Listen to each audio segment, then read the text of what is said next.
Good morning and welcome. My name is Lisa Fikes, and I serve as the President and CEO of the Leadership Center for Excellence, where it's our mission to connect, develop, and inspire leaders for personal growth, civic engagement, and community impact.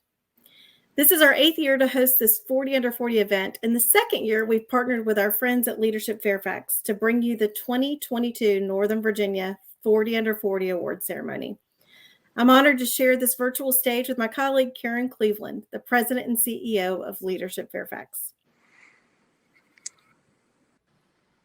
Lisa, thanks so much for having us. Leadership Fairfax, we are proud to be able to share this opportunity with you to honor 40 outstanding individuals who are already making a difference in our community.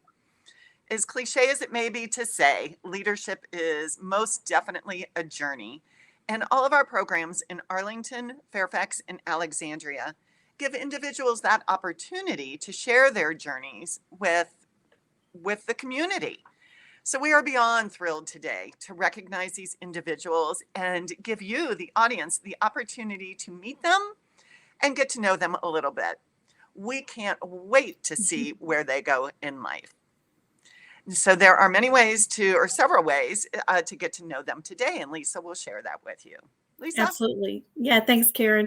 For those that are just joining us, the Shindig platform is a wonderful opportunity to really visit with anybody in the room simply by clicking on their image and joining the video chat. Begin a conversation. Have up to 12 people in your conversation. It's a great way to connect and to feel like we're almost in person, even though we're not quite there yet. I want to thank especially our sponsor today, Cox Communications, for their support of today's event, highlighting young leaders in the region. Thanks so much, Cox Communications, for helping us recognize all these inspiring leaders in the Northern Virginia community. Karen and I are going to be joined today by our two board chairs. Danny Vargas with Varcom Solutions, who is the chair of Leadership Fairfax, will join us later in the program. And at this point, I welcome George Bailey, the board chair for the Leadership Center for Excellence, to the podium. George is the senior vice president at Lockton. Thanks so much for being with us today, George. Thank you, Lisa and Karen. I'm thrilled to be here today and want to take a minute to talk a little bit about the program. But on behalf of the Leadership Center for Excellence Board of Regents, I would also like to congratulate all of the Northern Virginia 40 Under 40 honorees who are joining us here today, as well as their friends, family members, and colleagues who, through their support, empower and encourage these trailblazers to aim high in all that they do and in all that they are. We're also very grateful to the leaders who took the time to carefully review all the applications and select the honorees this year. As you might expect, it's a very difficult process, and we really appreciate their support. Please join me in taking a moment to thank the selection committee. We'll give them a little golf clap. So great. Thank you very much, because I know it's a big job to do. This year's Northern Virginia 40 Under 40 honorees truly are inspiring. The honorees come from diverse backgrounds and perspectives and represent the private, nonprofit, and public sectors. Each individual demonstrates exceptional leadership in their personal or professional spheres and are devoted to making a difference within our community. We want all of you to see a bit of the spirit we saw in each of their nominations. Throughout the course of this program, you will have a chance to hear some of their reflections on leadership through some videos. Their responses to the questions we posed are powerful examples of the leadership we celebrate today, and certainly give me and others hope for the days to come. As someone who's clearly way over 40, I look forward to all that they're going to be doing going forward. At this point, I'm pleased to introduce our keynote speaker, Krista Jones. Krista is passionate about incorporating diversity, equity, inclusion, and belonging into the fabric of our organizations, communities, and society. We're honored to have her here today. In 2006, she founded Vote Lead Impact to increase the diversity of our political systems. She has committed her life to the public service and developing leaders, and just happens to be also a 2010 Leadership Arlington graduate and past honoree of the 40 Under 40 group. We're very grateful to have her here today, so thank you for being here, Krista. Thank you so much, George, for that introduction. It is such an honor to speak to such an amazing group of awardees this morning. You all should be very proud of yourselves and each other. As I look at each of your names, I see that I have personally worked with several of you or seen you doing great work in the community. Your impact on our community and society at large has been immeasurable. From what I have observed with many of you is your vision for where you want to see our region, and your role in getting us there is very clear. In preparing for this morning, I was prompted to reflect on where I was when I was named a 40 Under 40 awardee in 2014, 8 years ago. My professional journey around that time reminds me of Sheryl Sandberg's idea of your career being a jungle gym and not a ladder. At the time, I was serving as Director of Outreach for Congressman Jim Moran, and then went on to serve in the same role with his successor, Congressman Don Beyer. Not long after I left Congressman Beyer's office, I decided to pursue a job opportunity where I had wanted to work for years. I thought that I could get this position, and within a few years, I could work my way up and lead this organization. This was definitely my dream job. It ended up being the least favorite position that I have ever held in my entire career. I ended up doing more administrative work than I thought that I should have. I thought that there was poor decision making overall throughout every level of the organization. And I also just didn't feel appreciated. When you're in that position, you have several options. And a few of the ones that I considered were, talking to leadership to see if I could make some changes. I could have just simply left the organization. I could have stayed and did the best that I could, or I could even have tried to make some informal changes outside of the formal channels of the organization because of the nature of the organization. I decided to do the best that I could while I was there and simultaneously plan my departure. The good thing about that position was that I gained some really critical skills and did end up, in my opinion, making a positive impact on the organization. And what's also interesting is that while several people told me not to take that position, I had to go through that experience for myself. But it's something that I do not regret. And while I'm disappointed that this particular job wasn't as enjoyable as I wanted, and it was draining and sometimes demoralizing, it was still in line with my overall career and life vision. After looking back at it, it was a very necessary step on reaching the path that I had charted for myself. Much like a jungle gym, you generally have a goal. You maybe want to get to the other side of the jungle gym. You may want to have some fun. You may want to hang out with your friends while trying to work your way through the maze some way. But there was definitely a clear goal, and that job helped me get there. And what I've learned about those unexpected rungs or falls or slides down your jungle gym of life is that if you sit back and take stock of what's going on and you have a different perspective, you can see everything more clearly, even if that wasn't your original intention, which will help you in the end to achieve a stronger vision. The years since I left that particular position have seemed to be much more positive so far for me. I pursued more opportunities to become a thought leader on topics that are in line with my vision. I was more fulfilled, and I seemed to be back on the track that I thought that I should be on. From the outside, I know it looked like I was taking all different types of paths that weren't leading anywhere, but it was all part of the journey, as we said earlier, or the experience. As I have worked to achieve my vision for our community, there are 3 things that I've encountered that you may need to help other people do or explore within yourself so that you can reach our vision, your vision for our community. One thing is, don't be afraid to go against the status quo. This may seem like really simple advice, but especially at this time on our planet, when we have monumental challenges everywhere, I've encountered more and more people who just want things to stay the same. Even though in another part of their life or their work, they may see that the status quo isn't working for the majority of our population. And I realize that this could be, I think we can all realize how easy it is to just fall into that trap. Whatever has been the status quo for your world, and especially if it's working for you, you probably want it to stay the same.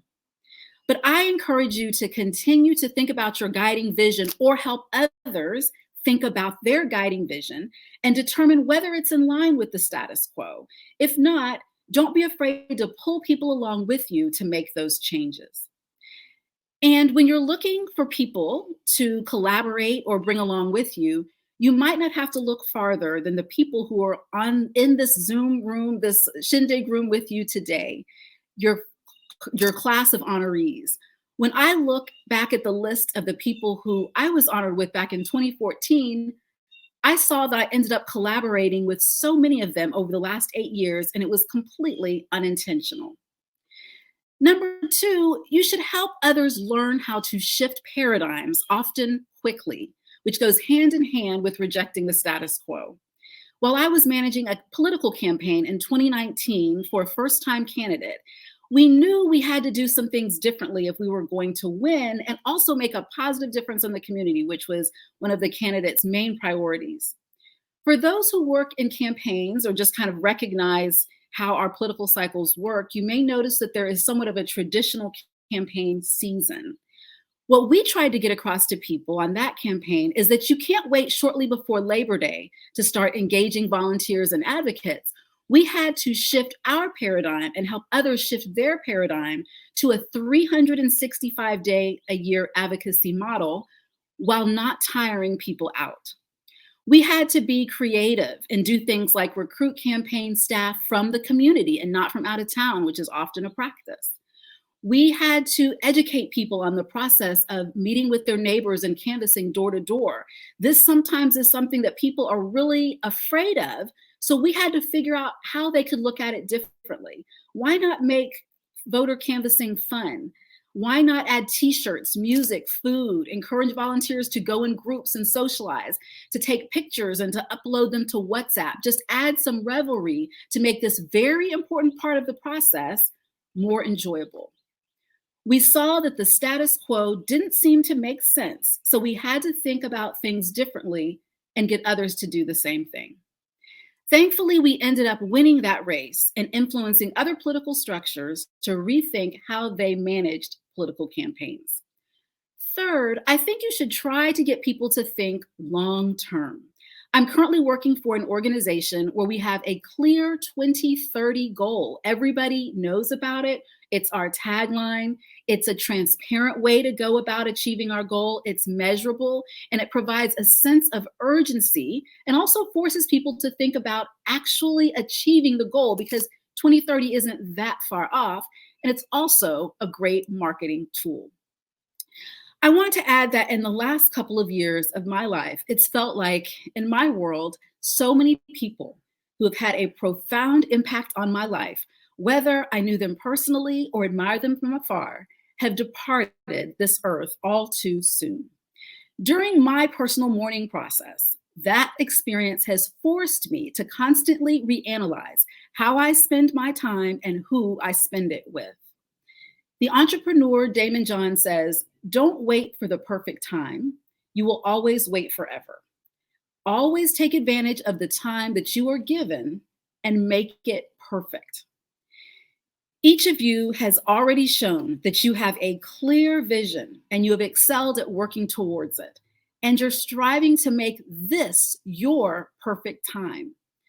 I believe that if you continue to bring people around you who are willing to reject the status quo, who are willing to shift their paradigms often quickly, and who are willing to think about all of these challenges long term, together, we can combine our visions to create transformational change in our community. Thank you all for your visions, your sacrifices, and your successes. And please know that you have a strong community rooting for you now and forever. Thank you.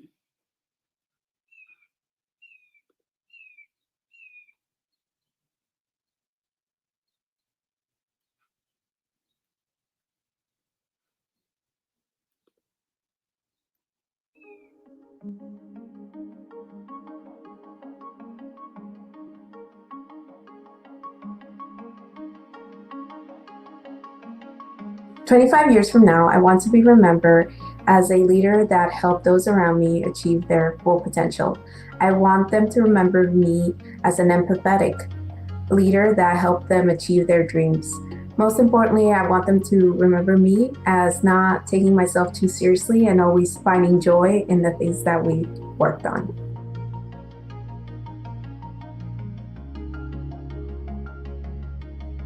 20 years from now, when someone publishes my biography, I strive to be remembered as a leader who listened, to understand, not just respond, a leader who persisted despite all, and most importantly, a leader who inspired others to unlock their own power and use it for good.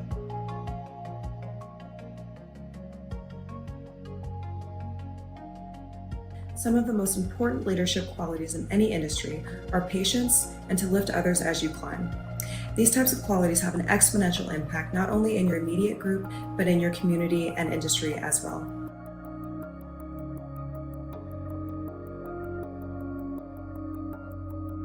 My name is Daniel Chase, and today I'll be answering the question, 20 years from now, when someone publishes your biography, how do you want to be remembered as a leader?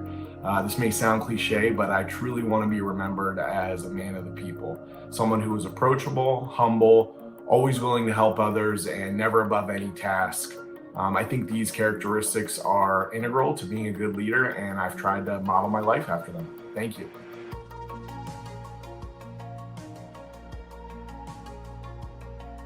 I hope that in 20 years' time, I am known as a leader who is persistent, who is creative and problem solving, as someone who seeks justice and wholeness in my work and in my relationships.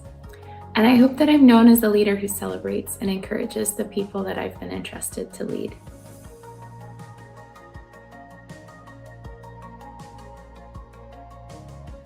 One of my favorite quotes that inspires my leadership is an African proverb that says, "If you want to go fast, go alone. If you want to go far, go together." And I've really been able to see over the years the beauty that diversity and different thoughts and opinions and perspectives brings. And while it might not always seem like the most efficient way, in the end, it is the most robust and beautiful picture for leadership and for organization.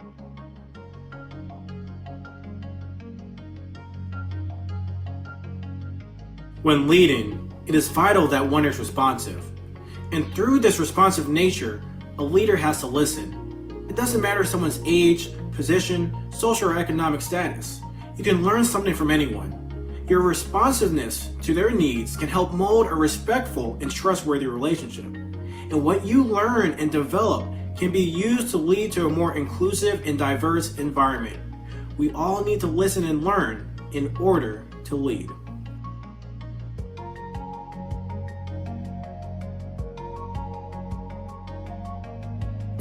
I hope to be remembered as an effective, friendly, and compassionate leader.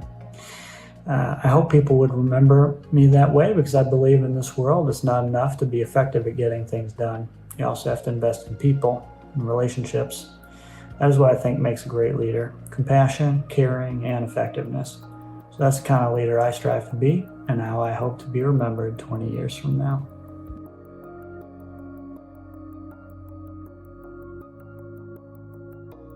Hello everyone, my name is Abu Magolum. My pronouns are he, him, his. In 20 years from now, when somebody writes my biography, I hope to be remembered as a leader that cared. Because I truly believe that people-centered leadership is the best form of leadership.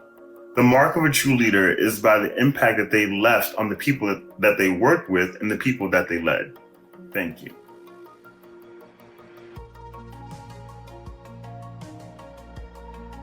In the last year, I have focused on developing my emotional intelligence and compassionate leadership skills. I believe these are essential skills we all need as leaders now and in the future because they put the human experience at the center.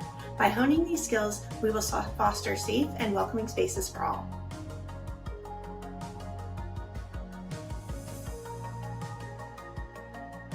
Especially during times of tumultuousness, leadership must be about empowering and serving.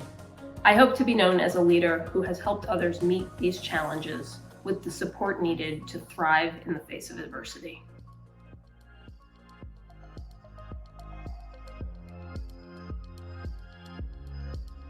"20 years from now, I hope to be remembered as a leader people turn to when it was time to get comfortable in the uncomfortable.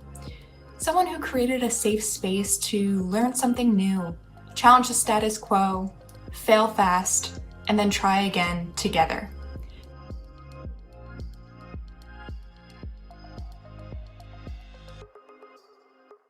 This past year, I learned the importance of being present, especially during this new virtual world we are now experiencing.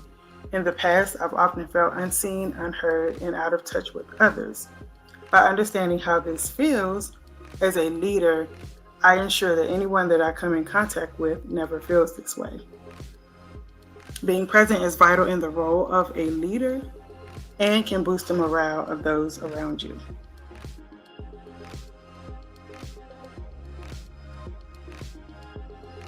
This legacy as a leader is not in what I'm able to do.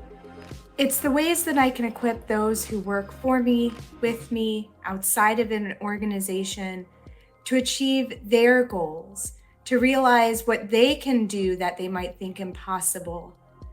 With those skills, we'll truly change the trajectory of the nonprofit sector way more than I could as just one person. That's my legacy as a leader.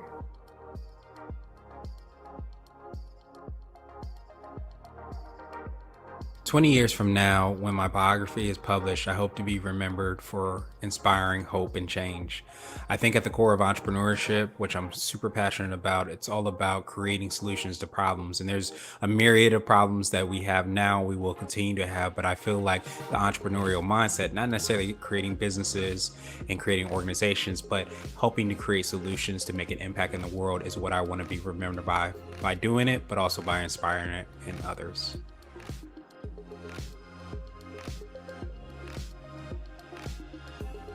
Hi, my name is Chris Hassan, and my favorite leadership quote is "Mission first, people always."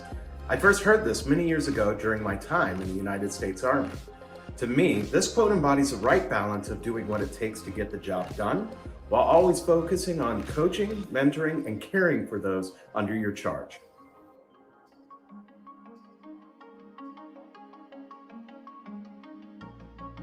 One of the leadership quotes that always inspires me is, "Lead me to the rock that is higher than I."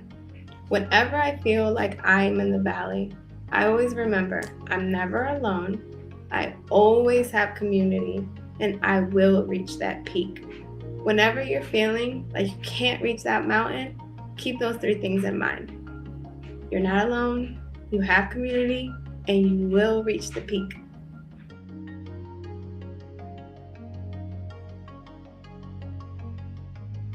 Vulnerability is not about winning or losing. It's about the courage to show up when you can't control the outcome. Brené Brown. This serves as a great reminder that leaders don't have to have all the answers. In fact, they rarely do. It's more important for you to show up, demonstrate a commitment to learning, and foster opportunities for growth.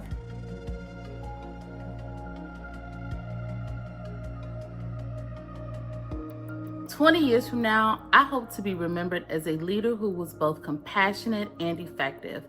I greatly value people for the position and the place that they hold in our lives. And for me, the best way for my legacy to live on is through the positive interactions and experiences that I have with others.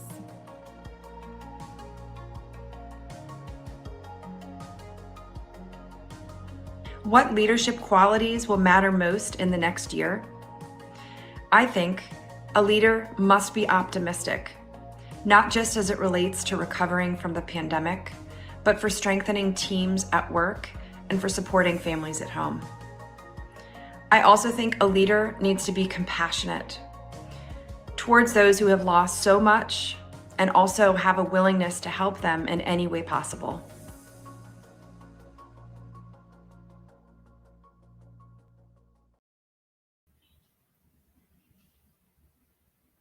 Inspiring group of individuals, aren't they? And that's only the first 20.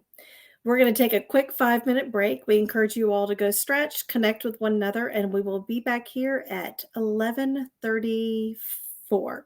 See you in just a bit, and enjoy networking with one another.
And welcome back, everyone.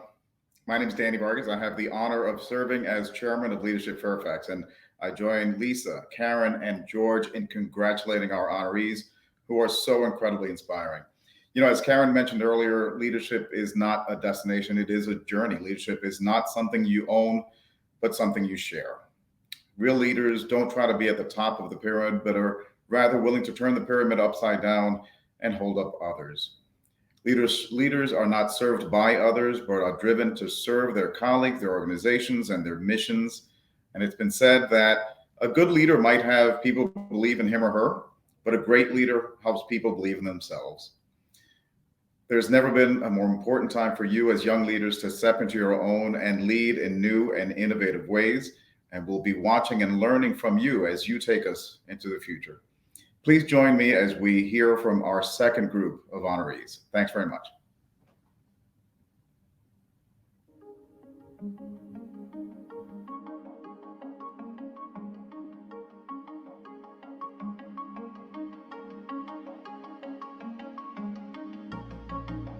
Hi, I'm Brian Kincaid, and the leadership qualities that I have learned to embrace this past year are adaptability, compassion, courage, cooperation, and the ability to be daring and think outside of the box. This past year has been challenging for all of us on so many levels, and has required us to be bolder, to think differently, and to be willing to push the envelope to help those around us grow and succeed in an ever-changing environment.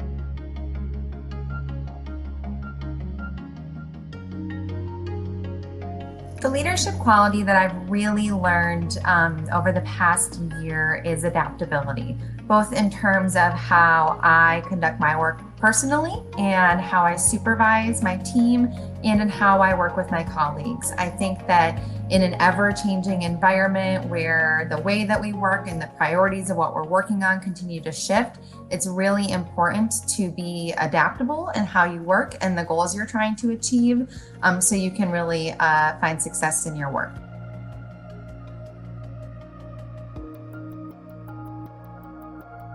Hi, my name is Juliana Lee. I believe that the leadership qualities we need in the coming year are energy and authenticity. To lead us out of this global pandemic, we need people who can uplift and engage the community.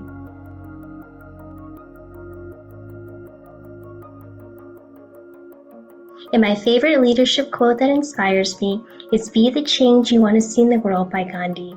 It's my favorite quote because I find it very empowering, and it also shows that even with a small step, you can make a big difference in the world, and that change can start with you.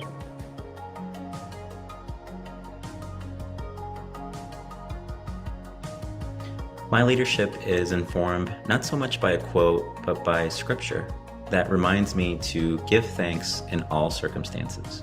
You know, this helps ground me and gives me gratitude for those who have advocated for me each step of the way when I face hardship, and for those that I may be able to serve now and in the future.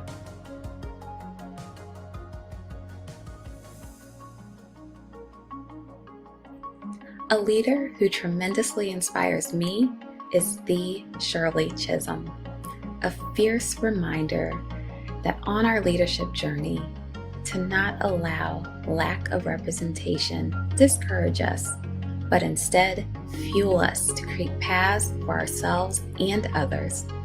Shirley said, "If there's not a seat at the table for you, bring a folding chair."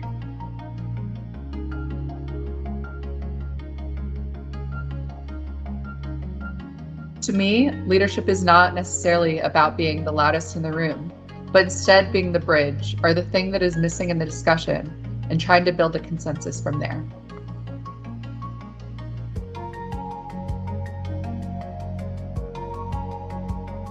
"20 years from now, I hope to be viewed as a man who has led by example, always putting forth effort as though each attempt could be the last piece to my legacy.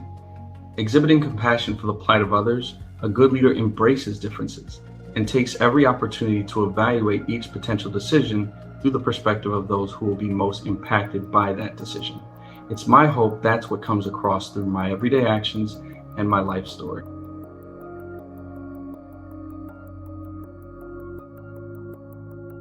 The leadership quality that is most needed in the next year, I think, is empathy.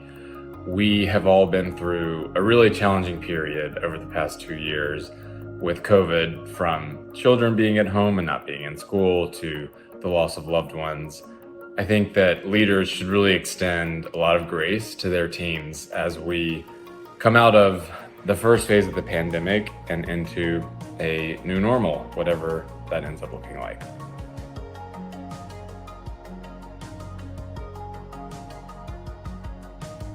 Over the past year, I've observed that really effective leadership requires successfully and effectively engaging and motivating people towards common goals. And so those are skills that I am looking to always improve on over the next year and for years to come.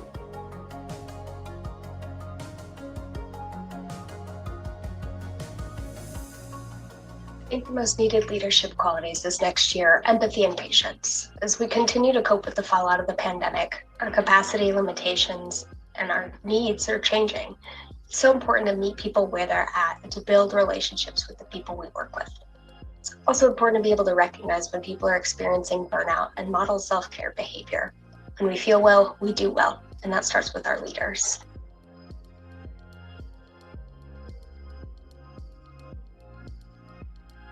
My life's philosophy has always centered around a quote from one of my favorite authors, Maya Angelou.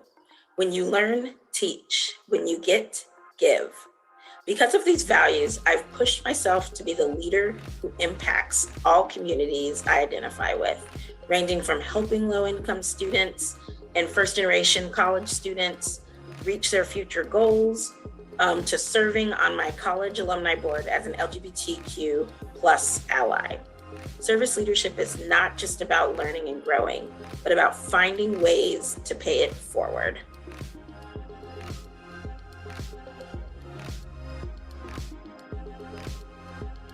A quality that we need to continue to stand by and lead by is compassion. We have seen the vulnerabilities that this entire 2 years have shown us, and that our teams and ourselves need to lead with that thought of we are people first and that we have our own struggles. We stand and we need to unite ourselves by who we are as a person and care about one another.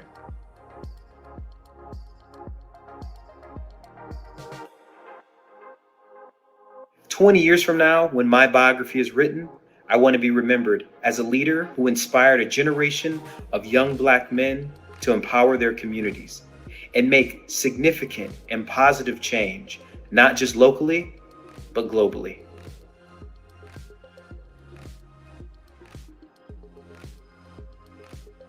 My name is Brandon Thompson. The COVID-19 pandemic has drastically changed the lives of many people over the past couple of years, both personally and professionally, including myself. When I think about the leadership lesson I learned this past year and what I believe will be a crucial lesson for leaders in this next year, I think of empathy. Leaders need to practice empathy to connect with people first, to inspire them to achieve a common goal.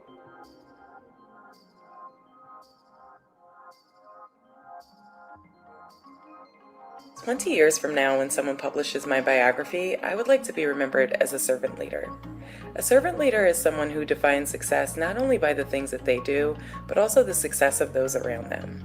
I consider myself a collaborative leader and would like to be remembered as someone not only who achieves goals, but who is able to effectively work with the team to achieve those same goals.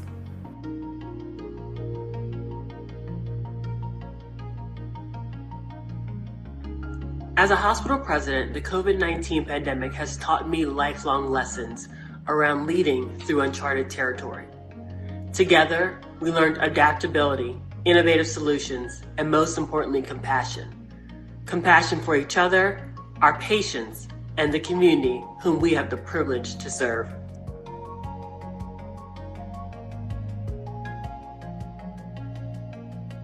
In 20 years, I'd like to be remembered as a servant leader. As a person who truly cherishes relationships, this has always been my leadership style. Going back to college when I was an RA, to now where I'm able to coach kids in the community. I believe you measure success through development and growth. and serving others is the best way to achieve that.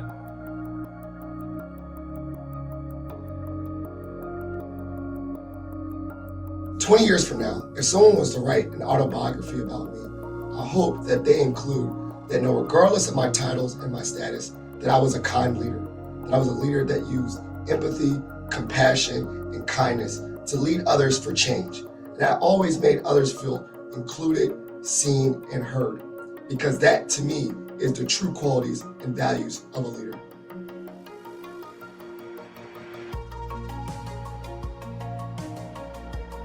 One of my favorite leadership quotes is, "People don't care how much you know until they know how much you care."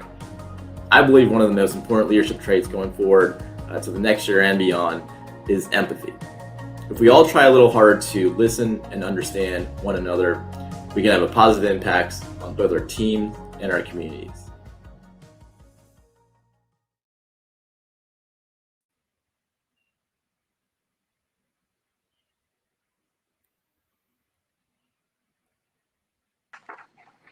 What an incredible group of leaders who reminded us of so many lessons we need to hold dear as we seek to navigate the challenges that face our teams, our neighbors, our communities, and our world. Some reminders I heard from our honorees: listening to understand. Compassion, empathy, and kindness are needed to get through the challenges we face. Creative problem solving. Respecting the dignity of every human being and valuing the beauty of diversity in experience and in thought. Seeking justice. Defining success by the success of the others and the team. Wow, Lisa, were they not the most inspiring videos? I was so impressed. And the term that comes to mind for me right now is myth busting.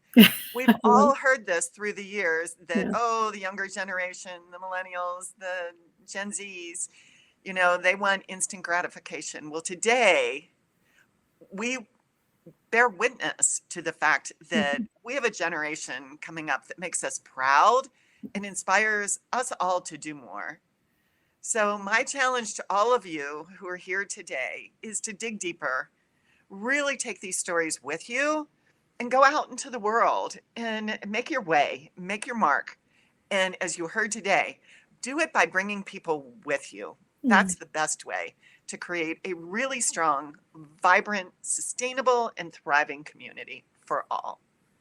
Thank you all for joining us today. And again, Lisa, appreciate being able to collaborate with you on such an important community event. Congratulations to everyone, and thank you. Thanks so much, Karen. And thanks also to Cox Communications for sponsoring this event. Also, thanks to each one of you for taking the time to celebrate these remarkable honorees. The room will stay open if you'd like to continue networking and celebrating the honorees. But thanks again for joining us today. Thanks, Karen. Yeah, thanks, Lisa.